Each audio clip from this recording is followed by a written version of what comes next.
마음 안에 눈이 있는 것처럼 표현하고 있지만은 실상은 마음으로 깨닫는 것을 의미하는 것입니다. 마음으로 깊이 깨달아야 된다는 거예요. 영적인 통찰력을 가지고 진리를 바로 보는 안목이 열려야 되는 것입니다. 그래서 지혜와 계시의 정신을 주사 하나님께서 우리를 부르신 부르심의 소망이 무엇인지를 깨달아야 되는 것이죠. 우리가 장차 하나님의 나라에 가서 하나님의 그 기업을 이어받을 그 후사가 된 사실을 이해하고 깨달아야 된다는 것입니다. 부르심의 소망이 무엇인지를 알게 하기를 구하노라, 이렇게 기도했던 것입니다. 오늘 우리는 주님의 승천에 대해서 말씀을 나눌 것입니다. 우리가 주님의 승기라고 하는 것은 귀 높임을 받은 것을 의미하는 것인데, 그 주님의 승기 안에는 4가지의 과정이 포함되어 있는 것입니다. 그것은 인류의 죄를 대속하기 위한 예수님의 십자가의 죽으심, 그리고 우리를 의롭다 하시기 위한 부활, 이것은 우리에게 영생을 주시기 위한 것이죠. 그리고 예수님의 승천, 하늘로 올라가시는 것입니다. 그리고 예수님의 재림, 이 4가지 단계를 다 포함해서 그리스도의 승기라고 우리가 불러지는 것입니다. 우리는 몇 주간에 걸쳐서 예수님의 죽으심을 살펴보았습니다.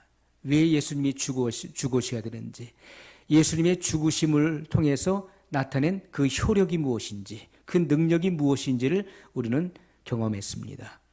또한 예수님의 부활, 우리를 의롭다 하시기 위해서, 주님의 부활이 없었다면은, 십자가의 죽으심만 있고 부활이 없었다면은 이 세상에는 용서받은 죄인들로 가득할 것입니다. 그러나 의롭다함을 얻지 못하고 그리고 영생을 얻지 못하는 것입니다. 그러므로 우리가 예수님의 부활은 너무나 중요한 것이죠. 부활 신앙, 부활 생명이 내 안에 있어야 되는 것이고, 부활 생명은 사망의 권세를 이기는 것입니다. 이 세상을 이기는 것이고, 이 세상을 지배하고 있는 사단의 권세를 이기는 생명인 것입니다. 그러므로 예수님께서 나를 믿는 자는 죽어도 살겠고 무릇 살아서 믿는 자는 영원히 죽지 아니하리니 이것을 내가 믿느냐, 이렇게 물어보셨던 것입니다. 우리는 이 같은 확실한 부활 신앙, 예수님의 부활이 믿어지지 않는다면 예수님의 무덤을 살펴보십시오. 예수님은 십자가에서 인류의 죄를 대속하기 위해 죽으셨을 뿐만 아니라 장사되었습니다. 이것은 무덤 속에 들어갔다는 것은 그가 확실히 죽으셨다는 것을 말씀하고 있는 거예요. 죽으셨을 뿐만 아니라 사망의 권세를 깨뜨리시고 죽은 자들 가운데서 부활의 첫 열매로 살아나신 것입니다. 첫 열매로 나오셨어요. 그러므로 예수님을 믿는 사람은 예수님에게 있었던 그 부활 생명이 역사하기 때문에 죽어도 다시 살아나는 것입니다. 이것은 확실한 몸의 부활을 의미하는 것입니다. 우리가 예수님을 구주로 믿어서 구원받았다는 것은 영혼의 구원을 받은 것을 의미하는 것이고, 그러나 우리에게 지금 남아있는 것은 몸의 구속, 몸의 부활을 우리는 기다리는 것입니다. 예수님께서 공중에 재림하실 때 주 안에서 죽은 자들의 몸이 먼저 일어나게 될 것입니다. 그리고 우리 살아남은 자도 예수님의 부활의 몸과 같은 몸으로 변형됩니다. 변화를 입게 된다. 그래서 신령한 몸, 영화의 몸을 입고 구름 속으로 끌어올려 공중에서 예수님을 영접하게 하신다는 것이 성경의 분명한 약속인 것입니다. 그러므로 우리는 성경 말씀, 약속 그대로 믿는 것입니다. 다른 것을 믿는 게 아니에요. 누군가의 사상이나 주장을 믿는 것이 아닙니다. 성경 66권에 기록되어 있는 이 진리의 말씀 그대로 믿어야 되는 것입니다. 그래야 구원의 역사가 일어나는 것입니다. 그리고 오늘 우리는 예수님의 승천, 이것은 굉장히 중요한 것이죠. 예수님께서 왜 승천하셨는가? 승천하신 이후에 예수님은 어떤 사역을 지금 하고 계시는가? 승천이 왜 필요한 것인지에 대해서 우리는 말씀을 통해서 조명을 받아야 될 것입니다. 오늘 우리가 읽은 본문의 말씀을 보게 되면 예수님께서 성령 세례를 약속하셨습니다. 너희는 내게 들은 바 아버지 약속하신 것, 성령의 세례를 기다릴 것을 말씀하셨고, 오직 성령이 너희에게 임하시면, 이것은 위로부터 권능의 입히움을 말하는 것이죠. 오직 성령이 너희에게 임하시면 너희가 권능을 받고, 예루살렘과 여러분, 이 복음은 성령을 받은 사도들을 통해서 예루살렘으로부터 이 복음이 전파될 것을 성경은 예언하고 있는 것이죠. 그 예언의 성취대로 예루살렘과 온 유대와 사마리아와 땅끝까지 이르러 내 증인이 되리라 하시니라, 이렇게 말씀하셨어요. 이것은 그들이 어떠한 죽음으로, 어떠한 희생으로 이 복음을 전파하게 될 것을 분명히 말씀하신 것입니다. 내 증인이 되라, 마르티스예요. 피로 뒷받침한다, 순교자의 대명사인 것입니다. 너희는 생명을 다하여 목숨을 두려워하지 말고, 죽음을 두려워하지 말고 목숨을 다해서 이 복음을 전하라, 나의 증인되라, 이렇게 명령하셨던 것입니다. 이 말씀을 마치시고 저희 보는 데서 올리어 가시니 구름이 저를 가리어 보이지 않게 하더라. 자, 예수님의 승천은요, 그 누구도 보지 않는 가운데서, 조용한 가운데서 올라가신 것이 아니었습니다. 예수님의 승천은 바로 성도들의 휴거의 예표가 되는 것입니다. 여러분, 구약 시대에, 계시 시대에도, 계시 시대에 에녹이 65세에 하나님을 만났고 300년 동안 하나님과 동행하더니 하나님이 그를 데려가심으로 보이지 않더라 했던 것처럼, 에녹은 365세에 하나님의 나라로 휴거된 것입니다. 그러므로 계시시대의 휴거의 모형이 바로 에녹인 것입니다. 그리고 구약시대에 엘리야가 불말과 불병거를 타고 회리바람과 함께 하늘로 이끌려갔어요. 이것은 구약시대 휴거의 성도의 모형이었던 것이죠. 그리고 예수님께서는 구약의 말씀의 성취대로 이 땅에 오셔서 대속사역을 이루시고 부활하신 이후에 제자들이 보는 가운데서 하늘로 승천해 가셨어요. 이것은 장차 휴거 사건이 어떻게 일어날 것을 우리에게 모범적으로, 표본으로 보여주는 사건인 것입니다. 휴거 사건은 그렇게 일어나게 되는 것입니다. 자, 예수님께서는 제자들이 감람산에서 보는 앞에서 이와 같은 약속을 하시고 하늘로 올라가셨어요. 이 말씀을 마치시고 저희 보는 데서, 제자들이 직접 계속적으로 보는 눈앞에서 일어난 실제적인 사건이었다는 거예요. 제자들은 예수님의 모습이 보이지 않을 때까지 하늘을 뚫어지도록 지켜보았던 것입니다. 그 광경을 실제적으로 보았어요. 구름이 저를 가리어 보이지 않게 하더라. 구름이 가리어서 저를 보이지 않게 하더라. 이 구름이 무엇일까요? 저 하늘에, 우리가 하늘을 바라보면 보이는 이런 구름을 말하는 것인가요? 그렇지가 않지요. 성경에는 구름에 대해서도 말씀하고 있습니다. 이 구름이 무슨 구름인지를 분명히 말씀하고 있어요. 우리가 구약 시대에 이스라엘 백성들이 출애굽해서 광야로 나갔을 때 광야에 성막이 세워졌습니다. 그리고 그 성막 안에는 성소와 지성소로 나눠져 있었는데, 그 지성소 안에는 법궤가 있었죠. 그 법궤 위를, 그 덮개를 가해서 시온자,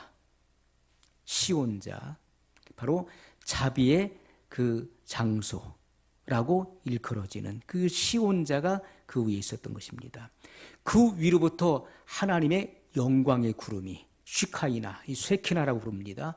그 하나님의 쇠키나의 구름이 그 위로, 그래서 이스라엘 백성들이 봤을 때 마치 그 기둥과 같이 그 영광의 구름이 떠올라서 그들을 그 햇빛으로부터 보호하도록 넓게 드리워졌던 것입니다. 그늘을 만들었어요. 그래서 불, 구름, 기둥, 그 구름 기둥 안에 불이 들어있는 것입니다. 밤에는 불 기둥으로, 낮에는 구름 기둥으로 그들을 인도하고 안내하셨던 것을 보게 됩니다. 그래서 그것이 바로 하나님의 영광의 구름, 하나님의 임재를 상징하는 것입니다. 그것처럼 예수님께서 베드로와 요한과 야고보를 데리고 따로 변화산상에 올라가셨어요. 헐몬산으로 예측되어지죠. 그 변화산상에 올라가셨는데 세 제자가 졸며 자고 있다가 눈을 떠서 보니까 예수님의 용모가 변화되었고 모세와 엘리야로 더불어 예수님의 별세에 대해서 의논하고 있는 모습을 보게 됩니다. 그때 베드로가 우리가 여기 있는 것이 좋사오니 우리가 이곳에 초막 셋을 짓되 하나는 주를 위하여, 하나는 모세를 위하여, 하나는 엘리야를 위하여 이 초막을 짓고 우리가 여기서 살았으면 좋겠습니다. 그때 구름이 몰려오면서 모세와 엘리야는 사라지고 오직 예수님만 보이게 했어요. 거기서 나타난 그 구름은 바로 하나님의 임재의 구름, 영광의 구름을 의미하는 것입니다. 이것은 바로 쉐키나, 하나님의 영광과 임재의 구름을 의미했던 것이죠. 그러면서 하늘로부터 하나님의 음성이 들려옵니다. 너희는 저의 말을 들으라. 이는 내 사랑하는 자요 나의 기뻐하는 자니 너희는 저의 말을 들으라 하는 음성이 들려오게 됩니다. 그리고 예수님 외에는 아무것도 보이지 않게 하셨어요.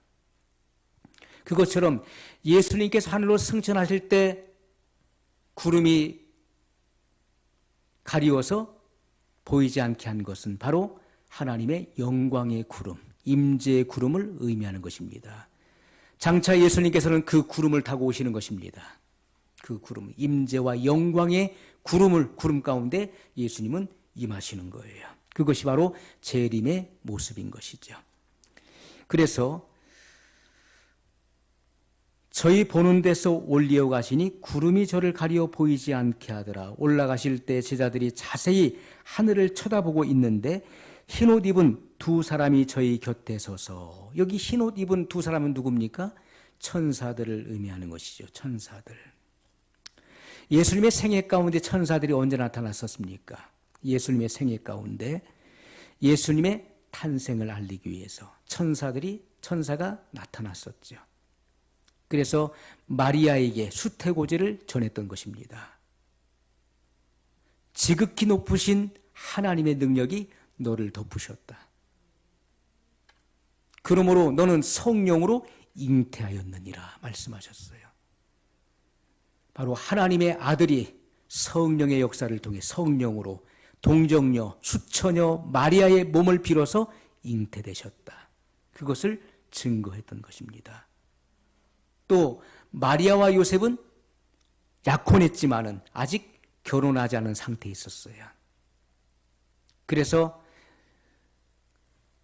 하나님께서는 천사를 보내어서 요셉의 꿈에 현몽하게 하셨죠. 내 아내 마리아 데려오기를 무서워하지 말라. 이는 성령으로 잉태된 것이다. 아들을 낳으리니 예수라 하라. 이는 저가 자기 백성을 저희 죄에서 구원할 자이심이니라.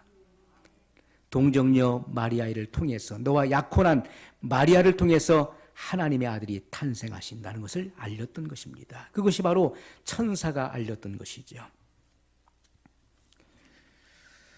또 예수님께서 부활하셨을 때 부활의 아침에 천사가 나타나서 그 예수님의 그 무덤을 막고 있었던 그 돌을 굴려내고 그 돌 위에 앉아 있었습니다. 그의 모양은 번개와 떴다라고 성경은 표현하고 있어요. 예수님이 부활하셨을 때 부활의 아침에 천사가 그 같은 데를 행했습니다. 또 오늘 본문의 말씀대로 예수님께서 하늘로 승천하실 때 흰옷 입은 사람, 두 사람은 바로 천사를 의미하는 것이죠. 이렇게 예수님의 공생애 가운데 천사들의 사역은 바로 구속사역과 관련이 있었던 것입니다. 구속사역과 관련해서 천사들이 사역했던 것을 우리는 성경을 통해 찾아볼 수가 있는 것입니다. 자, 천사들이 말하기를 11절에 가로되 갈릴리 사람들아 어찌하여 서서 하늘을 쳐다보느냐.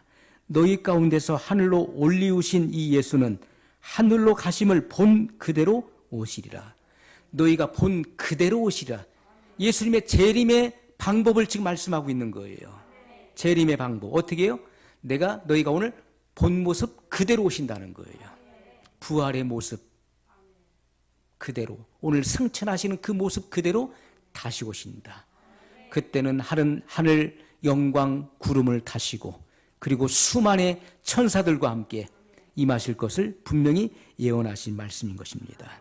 자, 갈릴리 사람들아, 이렇게 말씀하고 있어요. 예수님의 12제자 중에 가룟 유다만 제외하고 11제자는 다 갈릴리 출신들입니다. 그들의 그 직업은 어부, 또 세리, 목자, 이런 직업을 가지고 있었던 비천한 자들이었어요. 그러나 그들은 예수님의 제자가 되었고 사도라 칭함을 얻게 된 것입니다. 이것은 영광 중에 영광인 것이죠. 자, 우리가 히브리서 10장 12절에 보면 오직 그리스도는 죄를 위하여 한 영원한 제사를 드리시고 하나님 우편에 앉으사, 이렇게 말씀하고 있습니다. 예수 그리스도께서 하늘로 승천하신 이후에 어떤 일이 일어났습니까? 예수님께서는 하늘로 승천하셨다면 우리가 그 다음 일은 어떻게 됐을까를 궁금해할 거 아니겠습니까? 예수님께서 하늘로 승천하셨는데 승천하신 이후에 어떤 일이 벌어졌을까? 하늘에서는 어떤 일이 일어난 것일까? 성경은 분명히 우리에게 답을 주고 있는 것입니다. 하나님 우편에 앉으셨다, 이렇게 말씀하고 있어요. 하나님 우편에 앉으셨다. 성경은 그리스도의 승천에 대해서 신약에 무려 33번 이상 기록하고 있습니다. 그리스도의 승천에 대해서 33번 이상 분명히 기록하고 있어요. 그리스도께서 하늘로 승천하실 때 제자들이 바라보게 되었고 구름이 가리워서 보이지 않게 하였다. 이 사실을 분명히 증거하고 있습니다. 예수님께서는 대제사장으로서 구속의 사역을 성취하셨기 때문에 사람인 제사장과 같이 그 짐승을 잡아서 피를 흘려서 그 제단에 바르고 그 뿌리는 일들을 계속해서 반복할 이유가 없었다는 것이죠. 오직 그리스도는 죄를 위하여 한 영원한 제사를 드리셨다. 단번에 영원한 속죄를 이루셨다는 것입니다. 구약 시대에는 사람들의 그 죄 때문에, 죄를 인하여서 수없이 많은 짐승들이 그 인간의 죄를 대신하여 죽어했던 것입니다. 그러나 그것은 단회적이었던 것입니다. 사람이 또 죄를 지으면 그 사람의 죄를 속하기 위해 또 다른 짐승이 죽임을 당했던 거예요. 그러나 예수님께서는 하나님의 어린 양으로서, 죄가 없으신 하나님의 어린 양으로 이 땅에 오셔서 인류의 죄를 다 짊어지셨어요. 인류의 모든 죄가 예수님에게로 전가됐습니다. 그리고 예수님께서 인류 죄를 대신하여 죽으신 것입니다. 예수님은 하나님이시기 때문에 참 하나님이신 동시에 참 사람이 되신 것이죠. 그래서 죄가 없으신 예수님께서 대신 죽으심으로 말미암아 단번에 영원한 속죄가 이루어졌다는 것입니다. 그러므로 누구든지 이 같은 일들을 그리스도께서 반복적으로 하실 이유가 없다는 거예요. 또다시 내려오셔서 십자가에 죽으시고 또 인간의 죄 때문에 또 올라가셨다 또 내려오셔서 죽으시고 이 같은 일을 반복할 이유가 없다는 것이죠. 단번에 영원한 속죄가 이루어졌던 것입니다. 그리고 하나님 우편에 앉으셨어요. 구속사역이 완성되었기 때문에 앉으신 것입니다. 그리고 예수님께서는 하나님 보좌 우편에서 우리를 위하여 친히 중보하시는 기도의 사역을 하고 계심을 성경은 우리에게 분명히 증거하고 있는 것입니다. 우리가 요한복음 17장 5절 말씀에 보면 예수님께서는 세상에 있기 전에 아버지와 함께 누렸던 그 영광으로 아버지 앞에서 영광스럽게 해주기를 기도하시는 장면이 나오고 있습니다. 자, 요한복음 17장은 예수님의 기도입니다. 예수님의 기도. 자기 자신을 위한 기도, 그리고 이 땅에 남겨둔 제자들, 그리고 그리스도인들을 위한 기도가 나오고 있어요. 이 기도는 가장 신령하고 가장 위대한 기도의 모범이 되는 것입니다. 예수님께서는 창세전에 아버지와 함께 누렸던 그 영화를 누렸던 것처럼 이제도 나를 영화롭게 하옵소서, 이렇게 기도하고 있어요. 세상이 있기 전에, 세상이 창조되기 전에 아버지와 함께 누렸던 그 영광으로 아버지 앞에서 아들을 영광스럽게 해달라고 기도하신 기도의 내용이 거기 기록되어 있는 것입니다. 여러분, 우리가 이 기도의 내용을 살펴보십시오. 이것은 예수님의 선제성을 우리에게 분명히 증거하고 있는 것이죠. 세상이 지음받기 전에, 세상이 창조되기 이전에 예수님께서는 이미 아버지와 함께 계셨고 아버지와 영화를 함께 누리셨던 것을 말씀하고 있는 것입니다. 예수님의 선제성을 말씀하고 있는 거예요. 그리고 영혼과 시간을 말씀하고 있는 것이죠. 예수님께서는 만물이 창조되기 이전에 영원한 세계 속에 있었던 것입니다. 영원한 세계. 하나님의 세계는요, 시작도 없고 끝이 없는 세계인 것입니다. 영원 속에 들어간다는 것은 시작과 끝이 없음을 말씀하고 있는 거예요. 그 영원한, 시간이 존재하지 않는 그 영원한 그 세계 속에서 주님은 인류를 대속하기 위해서 이 시간 속에 들어오신 것입니다. 시간 속에. 하나님께서 넷째 날에 하늘의 해와 달과 별들을 만드셨어요. 그리고 사시와 연한을 이루라고 말씀했던 것입니다. 해와 달과 별이 창조됨으로써 시간이 생겨났어요. 시간. 그리고 계절이 생겨난 것입니다. 밤과 낮이 구분이 생겨난 거예요. 그 이전에는 영원 속에 있었던 거예요. 영원 속에. 예수님께서는 영원으로부터 바로 이 시간 속으로 들어오신 것입니다. 인류를 구원하시기 위해서.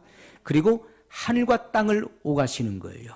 예수님은 하늘로부터 인류를 구속하기 위해 이 땅에 내려오신 것입니다. 그리고 인류 구속 사역을 이루시고 하늘로 승천하셔서 하늘 다시 올라가신 것입니다. 그리고 우리를 위해서 친히 간구하시는 분이심을 증거하고 있다는 것이죠. 그러므로 예수님은 참 하나님이시며, 왜요? 하늘에서 오셨기 때문에. 참 하나님이시며 인류를 대속하기 위해 죽으셨기 때문에 참 사람이 되신 것입니다. 또한 예수님은 다시 죽은 자 가운데서 일어나셨어요. 이것은 예수님의 신성을 의미하는 것입니다. 그리고 하나님의 나라로 승천에 올라가셨어요. 하나님 보좌 우편에 앉아 계시는 것입니다. 골로새서 3장 1절에도 그리스도께서는 하나님 우편에 앉으셨음을 증거하고 있습니다. 우리가 하나님 우편에 앉으셨다. 그 우편에 앉았다는 말의 그 의미는 하나님 아버지와 동등한 그런 권위를 가지신 것을 의미하는 것이고요. 이 우편 보좌, 우편은 바로 최고의 영광과 권세의 자리를 의미하는 것입니다. 최고의 영광과 권세의 자리를 의미한다는 것이죠. 예수님은 우주의 지배자이십니다. 예수님께서 아버지의 뜻을 받들어 아들로 이 땅에 오셔서 인류의 구속을 이루시고 부활하셨을 때 예수님께 주어진 권세가 무엇입니까? 아버지의 뜻을 이루셨을 때 나와 일러 가라사대 제자들 앞에 나오셔서 하늘과 땅의 모든 권세를 내게 주셨으니 그러므로 너희는 가서 아버지와 아들과 성령의 이름으로 세례를 주고 내가 내게 분부한 모든 것을 가르쳐 지키게 하라. 볼지어다 내가 세상 끝날까지 너희와 항상 함께 있으리라 말씀했던 것입니다. 하늘과 땅의 권세는 무엇입니까? 바로 이 우주를 통치하는 지배자의 권세를 의미하는 것이죠. 우주 전체를 지배하시는 권세, 바로 심판의 권세를 말하는 것입니다. 이것이 바로 예수님께 있다는 것이죠. 하나님 아버지께서는 그 심판하는 권세를 아들에게 맡기셨다고 성경 분명히 말씀하고 있어요. 그러므로 상급 심판, 믿는 자들에 대한 상급의 심판, 그리고 불신자들, 또 죄를 지은 죄인들에 대한 죽은 자의 그런 백보자 심판은 성자 하나님, 예수 그리스도께서 행하시는 심판인 것입니다. 성경은 분명히 이와 같은 사실을 우리에게 증거하고 있는 것이죠. 에베소 1장 21절에 그리스도께서 모든 정사와 권세와 능력과 주관하는 자와 이 세상뿐 아니라 오는 세상에 일컫는 모든 이름 위에 뛰어나게 하셨다. 이렇게. 자, 그리스도는 그렇게 되셨다는 것입니다. 하나님께서 예수님에 대하여서 모든 정사와 권세와 능력과 주관하는 자와 이 세상뿐 아니라 오는 세상에 일컫는 모든 이름 위에 뛰어나게 하셨다.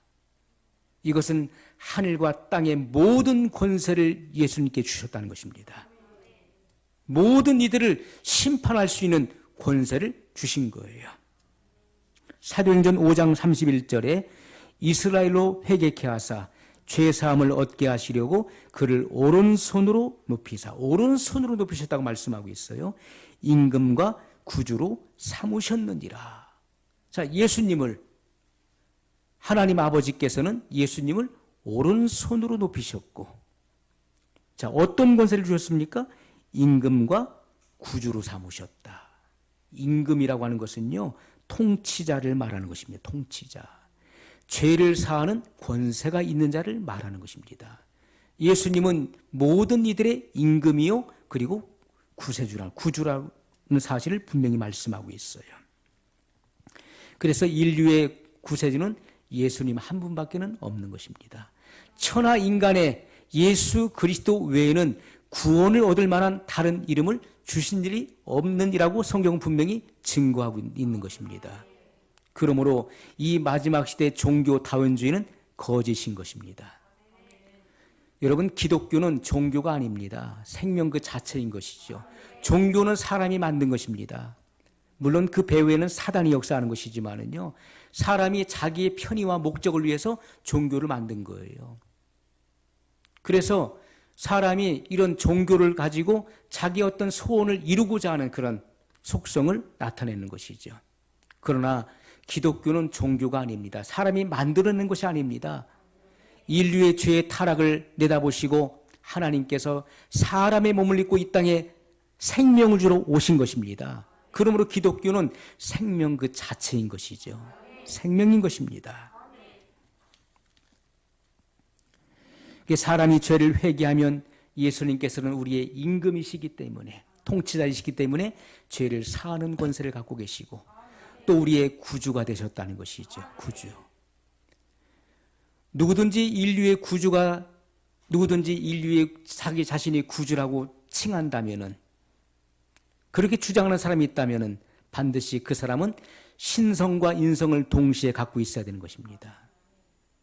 그러나 예수님 외에는 신성과 인성을 동시에 갖고 계신 분이 없었던 것이죠. 오직 예수님 외에는 우리의 구주가 없는 것입니다. 오직 예수님만이 우리의 구주가 되신다는 거예요. 하나님께서 그리스도를 존귀하게 하신 목적이 무엇입니까? 존귀하게 하신 목적. 요한복음 17장 1절의 말씀을 한번 같이 보겠습니다. 아주 중요한 말씀. 하나님께서 예수님을 왜 존귀하게 하셨는지 기록하고 있습니다. 예수께서 이 말씀을 하시고 눈을 들어 하늘을 우러러 가라사대 아버지여 때가 이르러 싸우니 아들을 영화롭게 하사 아들로 아버지를 영화롭게 하게 하옵소서. 예수 그리스도께서는 아버지를 영화롭게 하기 위해서 영화로우셨다. 아들을 영화롭게 하옵소서. 이렇게 말씀하고 있어요. 우리가 사도행전 5장 31절에 그리스도께서는 우리의 임금도 되시고 구주도 되시는 것을 말씀했습니다. 이스라엘로 회개케 하여 죄를 사하시려고 높임을 받으신 것입니다. 이스라엘로, 모든 이스라엘, 영적인 이스라엘, 죄를 회개케 하여 그 죄를 용서하시려고 높임을 받으신 것을 분명히 말씀하고 있습니다. 요한복음 17장 1절의 이 기도는 예수님께서 하늘을 우러러 가라사대 아버지여. 예수님은 기도하실 때 하나님 이렇게 기도한 것이 아니었습니다. 아버지여. 이렇게 기도하셨어요. 아버지. 예수님께서 이 같은 기도를 하시기 전에 유대인 중에 그 누구도 하늘에 계신 하나님을 가리켜서 아버지라고 불렀던 사람은 아무도 없었습니다. 하나님이라고 불렀던 것이죠. 야훼 이렇게 불렀던 것입니다. 그러나 예수님께서는 하나님의 독생자로서 이 땅에 오셔서 아버지여 이렇게 부르셨다는 거예요. 이것은 아버지에 대한 인격적 교제 가운데서 최고의 존경과 믿음을 가지고 부르는 호칭이었던 것입니다. 아버지. 우리는 하나님 아버지 그렇게 부르는 것입니다. 예수님께서 제자들에게 기도를 가르쳐 주실 때 너희는 이렇게 기도하라. 하늘에 계신 우리 아버지여. 아버지. 하늘에 계신 우리 아버지. 우리는 이렇게 고백해야 되는 것입니다. 하나님 아버지. 이렇게 부를 수 있는 것입니다. 때가 이르렀사오니 아들을 영화롭게 하사. 때가 이르렀사오니 아들을 영화롭게 해달라고 기도하고 있는 거예요. 자, 그러면 이 때는 어떤 때를 의미하는 것일까요? 예수님께서 이 땅에 오신 목적이 무엇입니까? 그것은 인류의 죄를 대속하기 위해서 오신 것입니다. 인류는 그 죄 때문에, 자기 죄 때문에 영원한 죄에 대한 처벌을 받아서 심판받아 멸망해야 될 존재들이었던 것이죠. 그래서 인생의 이러한 심판을 안타깝게 여기시고 하나님께서는 그 아들을 이 땅에 보내셔서 인류의 죄를 대신하게 하셨던 것입니다. 그래서 인류의 죄를 대속할 때가 내게 이르렀습니다. 그러므로 아들을 영화롭게 하옵소서 이렇게 기도하고 있는 것입니다. 아버지의 뜻을 성취하는 것이 바로 하나님을 영화롭게 하는 거예요. 나를 영화롭게 하옵소서. 이것은 아버지의 뜻을 드러내게 하옵소서. 아버지께서 내게 불러 시키신 일들을 내가 이 땅에서 그 구속사역을 이룰 수 있도록 완수할 수 있도록 영화롭게 하옵소서 이렇게 기도하고 계시는 것입니다.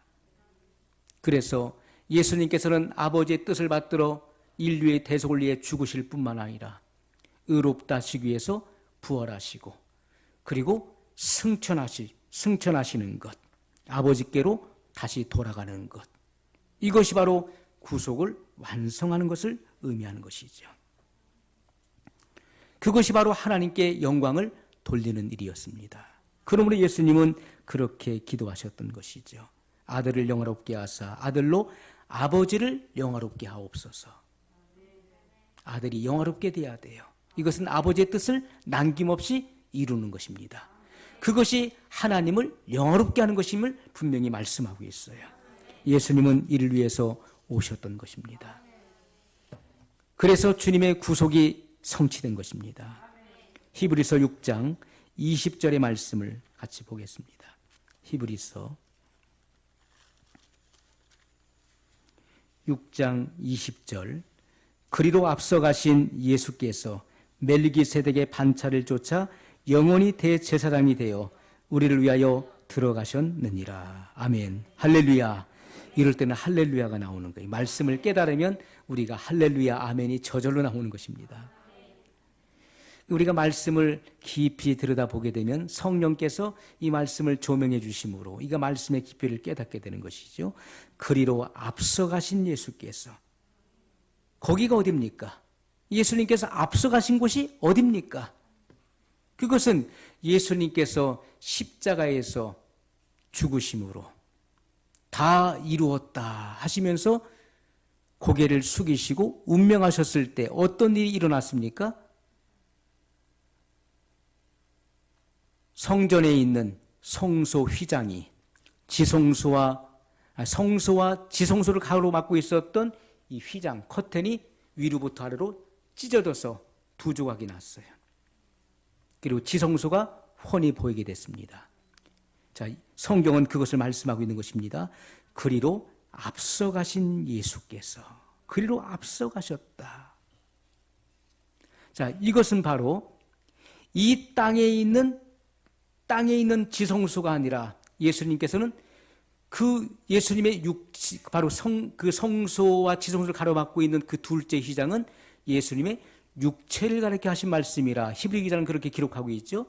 그 육체가 십자가에서 찢어지심으로 바로 하늘 지성소가 열리게 됐다는 것입니다. 이 땅에 있는 지성소가 아니라 하늘의 지성소가 열렸다는 거예요. 그것은 바로 아버지의 보호자 앞으로 나가는 새롭고 산 길이 열렸음을 증거하고 있는 것입니다. 새롭고 산 길. 바로 인간은 그 누구도 가본 적이 없었어요. 오직 거기서부터 내려오신 자 예수님만이 아시는 길인 것입니다. 예수님께서 십자가에 죽으심으로 그 육체가 찢어지심으로 하나님께로 나갈 수 있는 새롭고 산 길, 곧 하늘에 있는 지성소가 열렸다는 것이죠. 그래서 예수님께서 그리로 먼저 들어가신 것입니다. 그러므로 그 아버지께로 들어올 수 있는 길을 열어놓으셨다는 것이죠. 우리는 아무도 그 길을 가본 적이 없지만은 예수님께서 먼저 그 길을 여시고 들어가셨기 때문에 우리도 예수님의 발자취를 따라서 그 길로 들어갈 수 있게 되는 것입니다. 자, 이 같은 사실을 우리에게 증거하고 있는 것이죠. 예수님은 바로 대제사장이십니다. 그러므로 인간의 반차, 아론의 반차를 쫓아난 제사장이 아니라 예수님께서는 멜기세덱의 반차를 쫓는 영적인 대제사장인 것을 말씀하고 있는 것이죠. 예수님께서 아브라함이 연합군과의 전쟁에서 승리하고 돌아올 때 멜기세덱이 떡과 포도주를 가지고 아브라함을 영접합니다. 그는 바로 그 멜기세덱은 시작도 없고 끝이 없는 영원한 하나님의 아들과 방불하다고 성경은 증거하고 있는 것이죠. 그는 바로 성육신하기 전에 그리스도이셨던 것입니다. 그 멜기세덱을 세워서 그 멜기세덱의 반차를 쫓는 영적인 대제사장인 것을 말씀하고 있는 거예요. 그러므로 예수님께서는 친히 대제사장인 동시에 하나님의 어린 양으로 오셔서 십자가에서 자기 자신을 잡아 하나님 앞에 영원한 속죄를 드리심으로 새롭고 산 길, 구원의 길을 여시고 먼저 그리로 들어가셨다는 것입니다. 그러므로 예수님을 믿는 모든 성도들로 하여금 그 믿음의 소망이 파손되지 않도록 그 소망의 닷을 영구히 내릴 수 있도록 그 발판을 마련해 놓으셨다는 것입니다. 여러분, 우리가 구약시대에 아론의 반차를 쫓아 드렸던 그 제사장들의 그 모든 행위는 그것은 임시적이었고 모형적이었던 것입니다. 그러나 예수님의 제자는 실제적이고 실체적인 것입니다. 이것은 완전한 제사를 의미하는 것입니다. 요한복음 14장 2절에 보면 내 집에 거할 곳이 많도다. 내 아버지 집에 거할 곳이 많도다. 그렇지 않으면 너희에게 일렀으리라. 내가 너희를 위하여 처소를 예비하러 가노니. 처소가 무엇입니까? 처소는 집을 말하는 것인데 이 땅의 집은 우리가 임시처소인 것입니다. 임시처소. 그러나 영원한 처소가 있다는 것, 그것은 예수님께서 하늘에 마련해 놓은 장소를 말하는 것이죠. 우리가 영원히 우리가 하나님 나라에 돌아가서 영원히 쉴 수 있는 그 집을 예수님께서 마련해 놓으신 거예요. 예수님께서 하늘로 승천하신 이유가 무엇입니까? 그것은 바로 믿는 성도들을 위해서 집을 마련해 놓으시기 위해서 올라가셨던 것을 증거하고 있는 것이죠. 내 아버지 집에 거할 곳이 많도다. 그렇지 않으면 너에게 일렀으리라. 내가 너희를 위하여 처소를 예비하러 간다. 이렇게 말씀하고 있어요.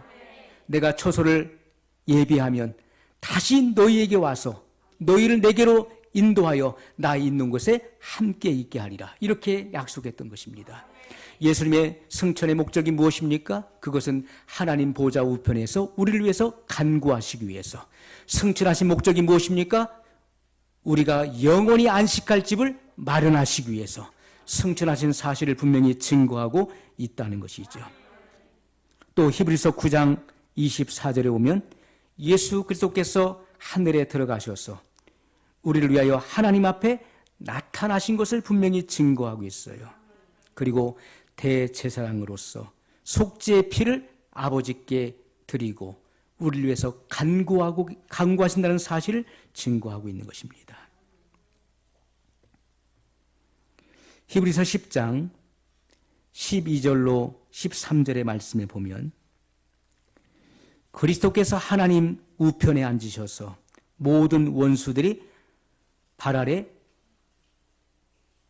모든 원수들을 발 아래 둘 때까지, 완전히 굴복할 때까지 모든 그리스도인들에 대해서 중보 사역을 하시면서 기다리신다는 사실을 증거하고 있습니다. 같이 보겠습니다. 히브리서 10장 12절로 13절의 말씀입니다. 오직 그리스도는 죄를 위하여 한 영원한 제사를 드리시고 하나님 우편에 앉으사 그 후에 자기 원수들로 자기 발등상이 되게 하실 때까지 기다리시나니. 아멘. 하나님 우편에 앉으셔서 모든 원수들이 자기 발등상이 되게 하실 때까지 기다리신다. 자, 모든 원수들을 발 아래 둘 때까지. 이것은요, 과거에 그 전쟁을 해서 전쟁에서 승리하게 되면은 그 패배한 그 왕을요, 승자의 그 발판이 되게 하는 것입니다. 그러니까 승리한 그 왕 앞에 패배한 왕은 엎드려야 되는 거예요. 바짝 엎드려요. 그러면 승리한 왕은 보좌에 앉아서 그 패배한 그 왕의 그 머리나 등에 발을 얹는 것입니다. 발을 얹어요. 발판을 만드는 거, 발판. 이것은 완전한 복종, 완전한 굴복을 의미하는 것이죠. 모든 원수들 그렇게 발 아래 두실 것이다. 완전히 굴복시킬 것이다. 그리고 기다리신다는 것은 바로 모든 그리스도인들에 대해서 중보 사역을 하시면서, 기도 사역을 하시면서 기다리신다는 것을 말씀하고 있는 것입니다. 또 주님께서는 때가 되면 재림하셔서 모든 원수들을 멸망시키는 것인데, 에베소 4장 10절에 내리셨던 그가, 이것은 하늘로부터 내려오셨다는 것이죠. 내리셨던 그가 곧 모든 하늘 위에 오르신 자니 이는 만물을 충만케 하려 하심이니라. 아멘. 모든 만물을 충만케 하기 위해서 승천하셨다는 사실을 증거하고 있는 것입니다. 내리셨던 그가 곧 모든 하늘 위에 올라가셨다. 이것은 모든 하늘보다 훨씬 더 높은 하늘을 말하는 거예요. 이것은 하나님의 보좌가 있는 곳, 삼층천을 의미하는 것입니다. 하늘들 위에 있는 하늘을 말하는 것입니다. 모든 하늘 위에 오르신 자, 이는 만물을 충만케 하려 함이니라. 자, 모든 만물을 그리스도 안에서 충만케 하기 위해서 승천하셨다는 것을 말씀하고 있어요. 자, 그리스도께서 하늘보다 훨씬 더 높은 곳에 올라가셨다는 것은 바로 그리스도의 초월성을 의미하는 것입니다. 초월성. 주님은 모든 것을 초월하시는 거예요. 모든 만물을 초월하시는 것입니다. 그래서 모든 하늘들 위에 계시는 것입니다. 그러므로 유대인들은 하늘을 3층천으로 보았던 것입니다. 1층천의 하늘은 사람이 눈으로 볼 수 있는 이런 가시적인 하늘을 의미하는 가시적인 하늘. 2층천의 하늘은 흑암의 권세가 있는 곳, 악한 사단의 영들이 거하는 그런 암흑의 세력을, 그 공간을 의미하는 것이고, 3층천은 하나님의 보좌가 있는 곳을 의미했던 것입니다. 그래서 예수님께서는 1층천과 2층천을 뛰어넘어서 모든 하늘 위에 높이 되신 분, 3층천의 하늘에 오르셨다는 것이죠.